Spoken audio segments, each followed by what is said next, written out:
Your brand has a pulse. Your story has a voice. Does your media reflect your excellence? Welcome to Vibrant's Creative Services. We bridge the gap between imagination and professional reality. From cinematic corporate documentaries and high-fashion photography to precision drone inspections and event live streaming.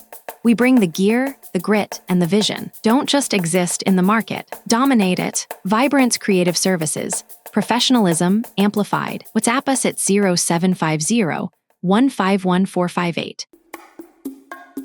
The Cobra lies along the fallen log, a length of polished bronze in the dappled light of the forest floor. The scales, each one a small masterpiece of iridescence, catch the sun where it filters through the canopy, throwing back hints of amber and olive and the barest suggestion of gold. The body is still, so still that it might be mistaken for a branch, a root, a trick of the light in the perpetual gloom of the understory. Only the tongue moves, a black fork flickering from the mouth, tasting the air, sampling the chemistry of the forest, reading the world in particles of scent too fine for any other creature to detect. The tongue withdraws, delivers its load to the Jacobson's organ in the roof of the mouth, and the Cobra knows. A rat, perhaps, or a small python, or any of the warm-blooded creatures that share this domain. The knowledge is not thought, not calculation, but something more direct, more ancient. A direct perception of the world translated into the only language the serpent understands. Prey or not prey, and if prey, where? The Cobra begins to move. The undulation is smooth as oil, each scale catching the rough bark of the log, propelling the long body forward without sound, without disturbance, without any sign that the forest's sovereign has left its throne. The head lifts slightly, weaving, the tongue flickering continuously, building a three-dimensional map of scent that guides the serpent through the maze of trunks and ferns and fallen leaves. The body follows, a river of muscle and scale flowing through obstacles that would stop any legged creature, finding paths where no paths exist. A clearing opens ahead, a patch of sunlight where the canopy parts and the forest floor is warm and dry. The Cobra pauses at the edge, the anterior third of the body rising from the ground in a posture that is both observation and declaration. The neck flares, the ribs spreading the loose skin into the iconic hood, marked on its rear with the false eyes that startle and confuse, that make the Cobra seem larger, more dangerous, more worthy of the space it claims. The head remains level, the eyes fixed on the clearing, on the movement that the tongue has already confirmed. The rat is there, foraging among the leaf litter, its small body oblivious to the presence that watches from the shadows. The Cobra does not rush. The serpent's patience is absolute, a waiting that can stretch for hours, for as long as it takes for the rat to come within range, to make the mistake that will end its existence. The hood sways, a slow, rhythmic motion that might be the wind in the leaves, that might be nothing at all. That might be the last thing the rat ever sees. The rat moves closer, drawn by some scent, some impulse, some failure of its survival instincts. The Cobra watches, the unblinking eyes tracking every movement, every twitch of whisker, every pause and resume of the foraging. The tongue flicks, tasting the rat directly now, the warm scent of its body, the rapid beat of its heart, the life that pulses just beneath the fur. The strike is too fast to see. One moment the cobra is still, swaying at the edge of the clearing. The next, the head has crossed the distance.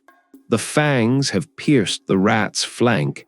The venom has begun its work. The cobra does not hold, does not grapple. The strike is a puncture, a delivery, a withdrawal, all completed in a fraction of a second. The rat squeals, jumps, runs a few stumbling steps, and then collapses, the neurotoxins already shutting down its nervous system, already ending the struggle. The cobra follows, the undulation carrying it to the fallen prey. The jaws unhinge, the mouth opens to an impossible width, and the rat begins its journey into the serpent's gut. The process is slow, methodical, a matter of minutes during which the cobra is vulnerable, exposed, focused on the consumption rather than the defense of its territory. But the forest knows it's sovereign,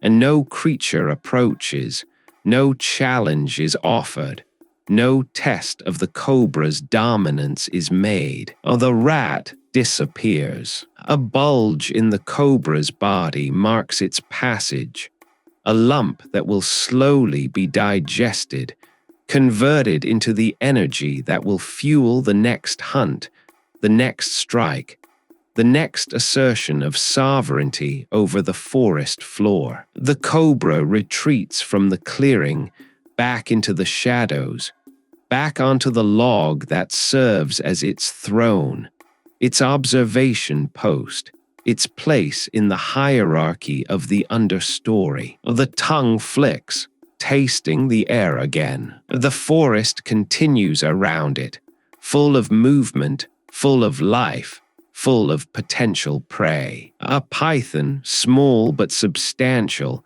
crosses the cobra's scent field, and the cobra's head turns, tracking the signal. The python is a danger, a competitor, a creature that might challenge the cobra's claim to this territory. But the python is also food, also prey, also a source of sustenance for a creature that eats its own kind without hesitation, without mercy, without any recognition of kinship. The cobra rises again, the hood flaring, the tongue flickering. The python, sensing the presence of its larger relative, freezes, hoping to be invisible, hoping to be overlooked. But the cobra's senses are not fooled by stillness, not deceived by camouflage. The heat-sensing pits between eye and nostril read the python's body temperature,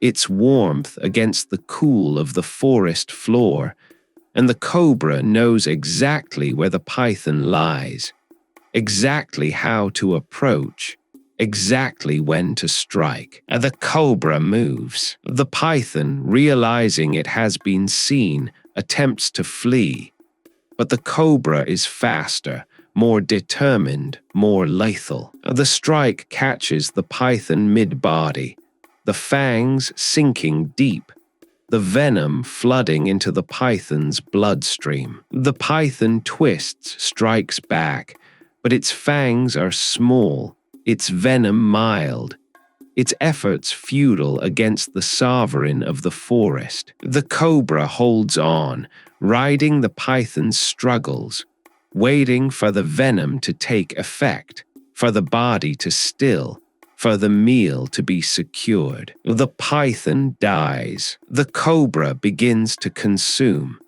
the jaws unhinging to accommodate the larger body, the slow process of ingestion beginning again. The python is longer than the rat, thicker, more substantial, and the cobra will not need to hunt again for days, perhaps weeks. The forest watches, indifferent. The leaves fall, the insects hum, the light shifts through the canopy. The cobra consumes, and the forest continues, and the cycle of predation and survival and death repeats itself, as it has for millions of years, as it will for millions more. The meal complete, the cobra retreats to the deepest shadows, to the hollow at the base of a great tree, to the place where it can digest in safety, in solitude, in the absolute stillness of the sovereign at rest. The tongue flicks once, twice,